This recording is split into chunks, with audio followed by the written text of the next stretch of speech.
Zaczynamy.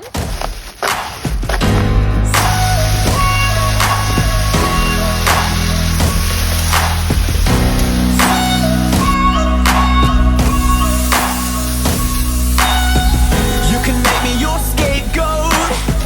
You can call me a bastard if you like. I'll be locking up my door, and you can't walk inside.